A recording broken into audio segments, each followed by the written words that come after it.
Hello, and welcome to an Illusive Animation tutorial. Today I'm going to show you how to create this underlighting effect.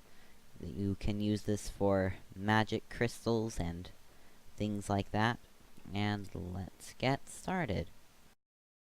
So, the first thing that I'm going to do is delete the default cube and lamp. And then I'm going to add a plane and scale it up so it lines up with the grid floor. And then I'm going to add a diamond. Now, you might not have this option, and if you don't, you need to enable the Extra Objects add-on. And if you don't want to enable this add-on, then what you can do instead is just add a mesh icosphere, because that'll work well for what we're trying to do as well. But I'm going to use the diamond. So we're going to drag this up so that the bottom of the diamond lines up with the y-axis. This way the diamond will be standing right on our plane. And now we're going to set the pivot point to the 3D cursor, and we are going to rotate the diamond so that it's flush with the y-axis. This way the diamond will be resting on the plane. Just like that.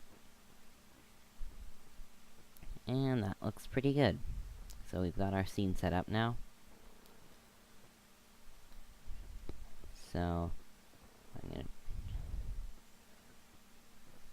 I'm going to add a new material, and I'm gonna call this material Underlight. And then we're gonna split the 3D view and open up the node editor. Let's close these little side boxes and set our render borders. And let's delete this diffuse shader. Oh, turn on screencast keys. Delete this diffuse shader and add a mix shader. Set the factor to 0. Make the render borders even smaller. Add a glass shader. Plug it into the first socket and set the color to be a very pale blue. About that is good. And then we're going to add a shader emission shader. Plug this turn it all the way up to white, plug this into the second socket, and set the factor to 0.5. This looks pretty cool, but it's not what we want, so we're gonna add a layer weight node. And then a geometry node. And then pull those back there. Add a converter math node. Plug facing into the first socket, and back facing into the second socket, and then set this to multiply. And this is what the facing looks like. And then back facing looks like this. It can tell if it's like inside of the mesh. So the multiply takes facing only on the inside. So we get this when we use that to mix together the glossy and the emission. Now this looks pretty cool, but we can make it look more organic if we add a texture noise texture. And add a vector bump node. Plug the factor into the height, and then plug the normal into the normal of the layer weight node and the glass shader. And now it looks like this. That looks pretty cool. You can also, if you want, plug a texture into the glass shader, or set the roughness to 0.2 to give it kind of a frosted look, but I'm just gonna leave it at 0 so it looks sharp. And now that our material is finished, we're gonna close the node editor. And I'm gonna open up my composition guides. Turn on mist display. And now I'm going to navigate my camera. Nope, I'm not gonna do mist. I'm gonna navigate my camera so that it's facing the diamond. And that looks pretty good about there. And now I'm going to select the plane, scale it up, and as you can see, the camera borders aren't far enough, so you can fix that by either increasing the render limits, or you can just pull the camera down. That looks pretty good. Now we should save it, and hit render to see how this looks.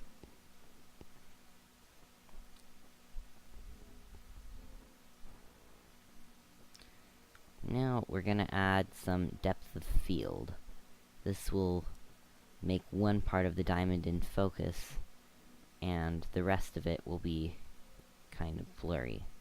So we add an empty and drag it to where we want the diamond to be most in focus. I'm gonna go out on the rim over there. That's about right.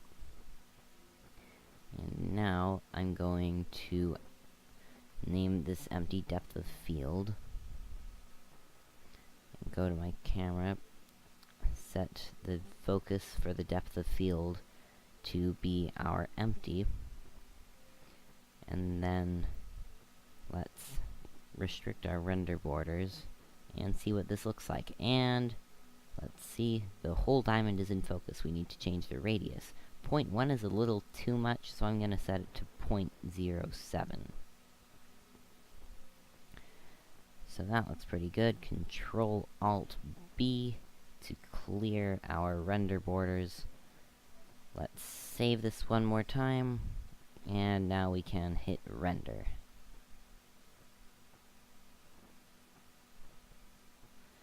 Now, as you can see, it's very noisy. We can fix that by increasing our samples, but it renders faster with less samples. So now that I have this, I'm gonna head over to compositing.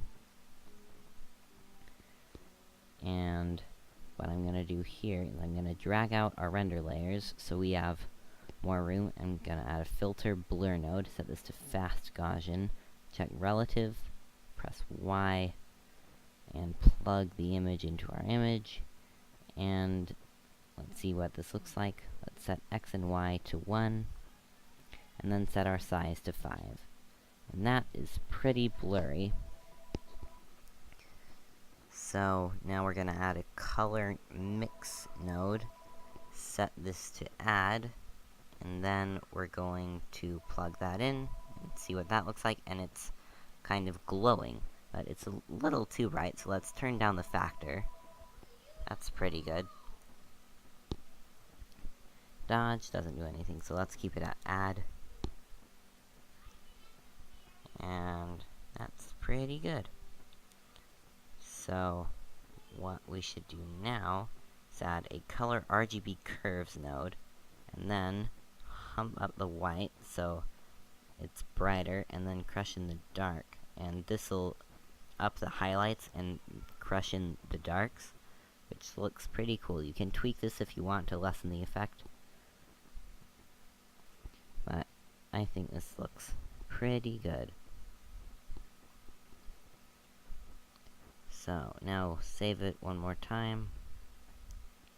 Let's increase our sample count before we render it again.